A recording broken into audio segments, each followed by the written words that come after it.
guys, welcome back to the MYM Bus Stage at MCM London. And look who it is. We have Rebecca Breed. Hey.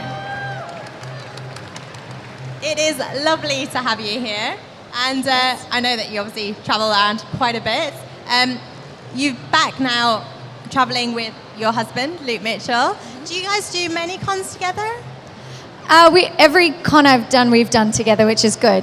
You know, you get to travel, you get to see the sights, and, you know, it's good. He's in the sci-fi world, I'm a crazy vampire, so it's good. We kind of complement each other. Yeah, but it's really fun, and it's good because you understand what each other are doing that day, and you're both as exhausted as each other that night, and you just, yeah, it is fun.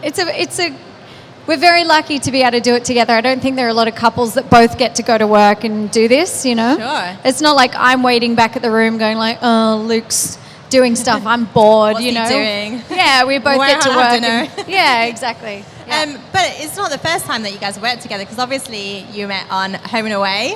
And well, kind of, yeah. Did you meet before that? Yeah, we met at funnily enough, he did a show called H2O, I did a show called Bluewater High, and so we had mutual friends. So they had a housewarming party, so I went to the party and he was living with those people. So I met him there and then turned up to work on Monday and he was the new boy. So I was like, what?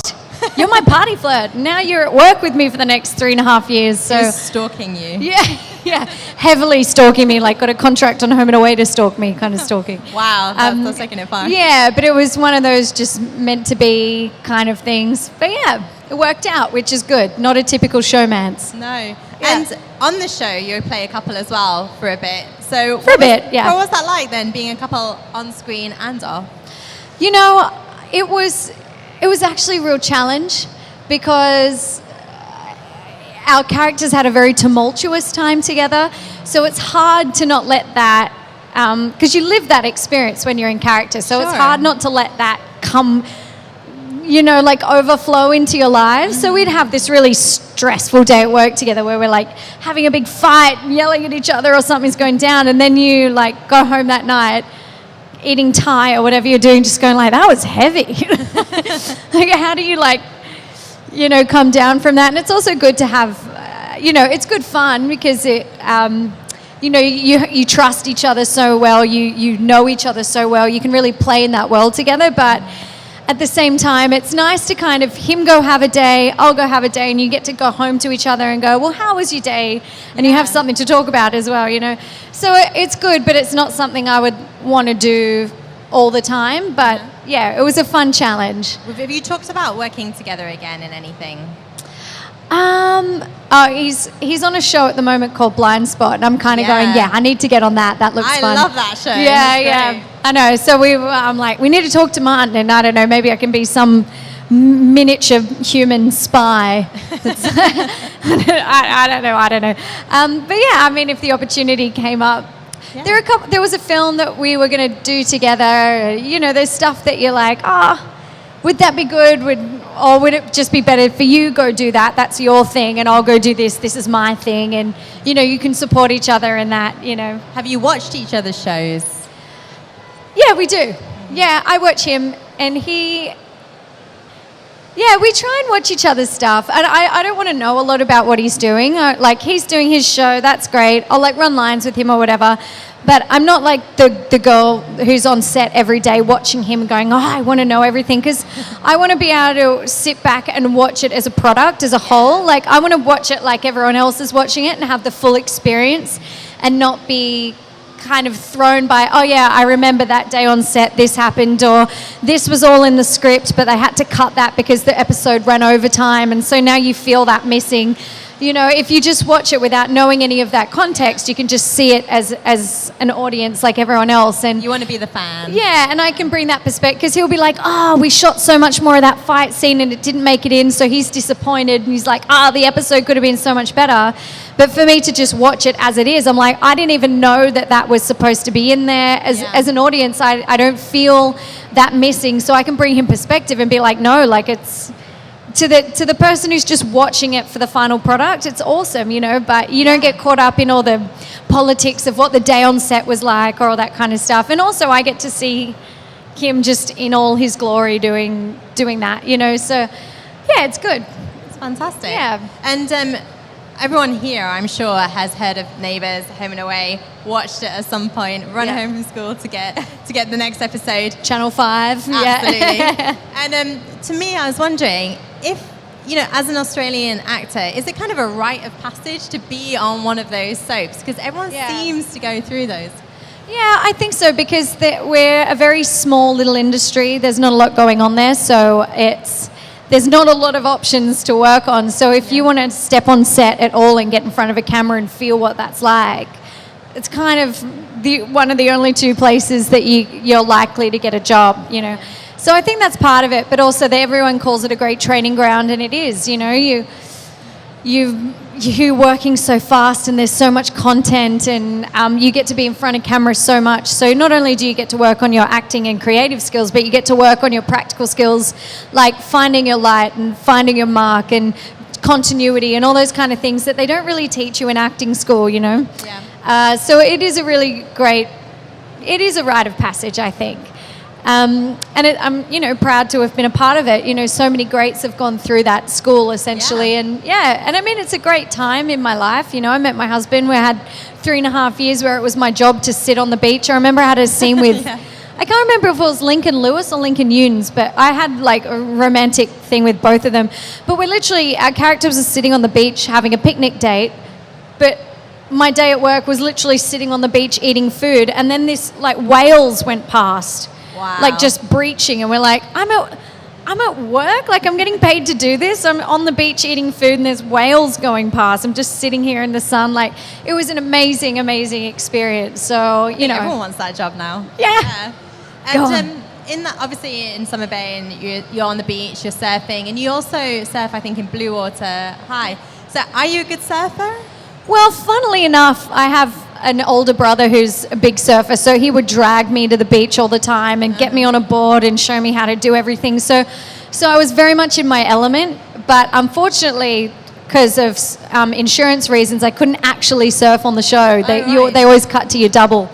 But it was good because I felt very natural out on the board, and you're paddling, and you get to the point where you paddle onto a wave and you get to push up as though you're about to pop up and surf, but yeah, then they cut to the double. But I mean, yeah, it was my world. It's my, I was in my element doing it. So it was fun. But I mean, yeah, it was kind of strange to go from surfing show to surfing show to surfing show. I was like, do I just scream surfer girl? I didn't really know that I did that, but it's just... It's the tan and the... Yeah, maybe it's the tan, I don't know. Good wet. Yeah, yeah. But I did grow up by the beach, so it was my world, It's very easy. Well, one of the things I was interested to hear is while you were still in Australia, you actually filmed a Bollywood film. Do you remember much about doing that and doing the moves? That must have been a very different set. Yeah, I lived in India for 2 months and did that. That was, that was so much fun. It was cool. It was kind of like a hybrid Bollywood. Because it told a very serious, true story. Yeah, but it had the sprinklings of Bollywood in there. But that was an incredible experience. And I love, dancing and doing the whole thing. So that again was just easy fun for me, That was an awesome experience. Yeah. And we have to talk about the originals because we're at Comic-Con, and I'm sure that you guys are fans of the originals. Yeah. Aurora, are we going to see her again? Well, little spoiler, I was supposed to have done some work on season 4 because what happened was Aurora was meant to kind of be the big bad guy for season 3, but then I got a pilot for NBC, so I went and shot that instead. So they had to kind of we shot an alternate ending for episode 19 where I get like tranquilized and put in a box and sent to the bottom of the ocean. But it wasn't supposed to be the case. I was supposed to come back and get the Michelsons for the final episode, but I was off shooting something else. So they had to kind of put me on ice, essentially. So I'm under the ocean still. And then in season 4, they're calling me again going, hey, we want you for this storyline. We want to like bring Aurora back from the ocean and cause havoc again. And kind of fortunately, because I was working, but unfortunately for Aurora, I didn't get to go back because I was doing a film in Australia. So it's always scheduling conflicts, what you see on TV isn't always their first case scenario of what the writers wanted. It's like comes down to the actors' availability. So they definitely wanted me back for season 4, but I wasn't available to do it. So technically Aurora is still alive and still under the ocean. Yeah. In her box. So I think there's a high likelihood that they'd want me back for season 5, which they renewed. And I was so surprised, honestly. I thought the show was done because I thought the boys were finished. I thought they wanted to go and do other things, but obviously they're still enjoying themselves, so they're back again. Some more mayhem. Yeah. So I think they're still writing and figuring out what they want to do for season 5. But if I'm available, I will love to bring Aurora back from... She's not dead. No, she's submerged. Yeah, she's submerged. She's submerged. I'm curious as to whether or not she's going to find her brother and bring him back with her. I don't know. Who knows? But I think definitely if Tristan's down there somewhere, she's going to find him. Well, exactly. They have that weird relationship. So they'll probably find each other and be weird. Yeah. Well, speaking of relationships on the show, Klaus and Aurora, did you ship them? Aurora? No, I did. I really did, because from my perspective, from Aurora's perspective, he was her first love, her true love. So I have to ship them. And I know what that's like, to have the person who you think is your one and only. Yeah. And she's a little crazy. Just a little, unhinged. So to her, even though he'd moved on and he'd lived all this life, she was kind of trapped in this kind of delusion that, she hadn't, I guess she'd been with other people over the 1,000 years, but there's nothing like that first love.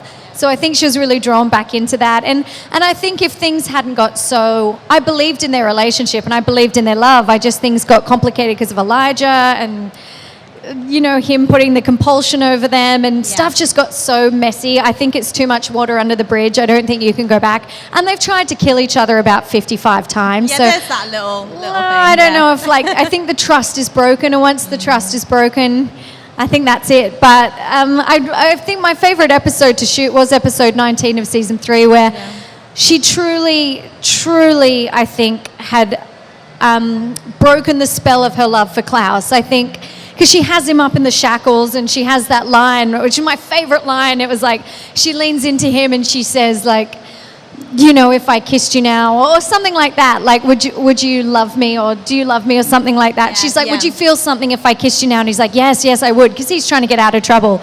And she's like, I wouldn't. And she just kind of whatever, man, goes to kill him.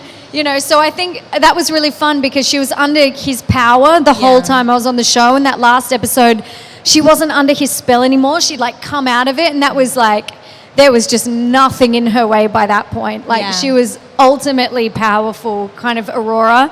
And that was really fun. She also drinks the blood in that episode. Oh yeah, so that's still in her system. Right. So did you have any idea how that was supposed to affect Aurora? Yeah, well, the way it was supposed to happen. So Andy Lees, who played, I've forgotten his character name. Tristan. Wait, which one? Lucian, that's right. Thank you.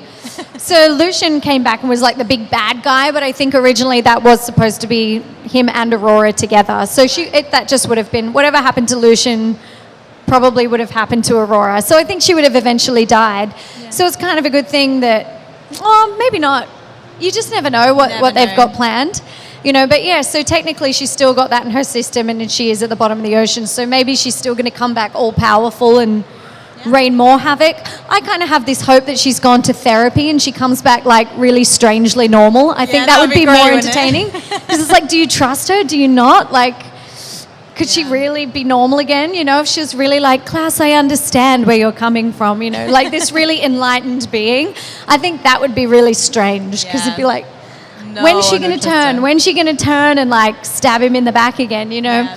But I don't know. Well, who knows what they've got planned. So I mean, that's the thing, she does have so many facets, and one of the things that was interesting is she is 1,000 years old, but she does have that childlike sort of part of her. Was that the writers bringing that part in, or was that your kind of creative decision? I'll give the writers so much credit for giving me freedom, but I honestly think that was kind of me. And I think it was just once I got into the character, I realized that she never got over her mother dying in childbirth and her dad kind of blaming her. And I think when you're so wounded as a child, you kind of stay in that childlike state.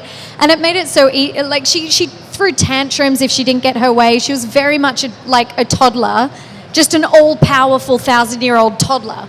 Like, you know, but because she was crazy, it gave me so much freedom, because something that you would typically cry at, she would laugh at, and then something that you're supposed to laugh at, she would cry at and, you know, throw a tantrum and stamp her foot. And when she got her way, she'd like giggle and like skip off down an alleyway, you know.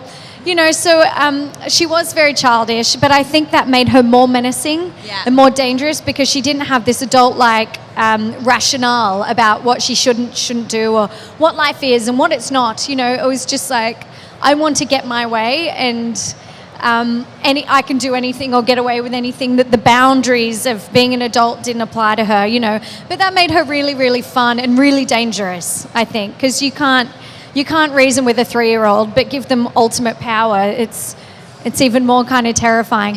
But that made her the funnest character I've ever played, because of things like that. You know, I would kill someone, and like I wouldn't do this in real life, but like, you know, vampire, you'd like, you know, drink their blood, and then you'd like giggle and skip off, and you know, like just be really unhinged. So unhinged. It was so fun though, because in character, I didn't even know what I would do some of the time. I'd do something and be like, wow, did I just do that? But she just gives you so much freedom to play, which is a real gift, because a lot of the time you're playing the college student or the love interest, and you don't have you need to fulfill the purpose of the character. You know, it doesn't give you a whole lot of room to be creative. So with her, I got to kind of do or be whatever I wanted, which was great. Well, you definitely made it your own. She's fantastic. Thank you. And what can we see you in next? So I have a film coming out in August, September. So Ben Elton, British comedian, author, director, writer, everything. Wears many hats. Yes, he's brilliant. We just worked together and did a film in Australia last year, so that's coming out. And I think August, September, it will come out here. Called Three Summers. Three Summers. Go see it. And it's do you really get fun. to exercise your pipes in that? Because you're a singer, right? Well, yeah, I'm a kind of singer for fun, so that was good. I get to play an Australian-born of Irish parents who plays in an Irish cover band, and so I had to learn to play the fiddle, and I had to learn some Irish dance, and I get to sing and lead the band. Yeah, it was so much fun, and a dream come true to be able to be musical in a film, and that was just heaven. So becoming an I'm really excited yourself. about that. Yeah. Well, thank you so much for talking to us. It was My great pleasure. to have you here. Yeah, Everybody, thanks, guys. please give a massive round of applause.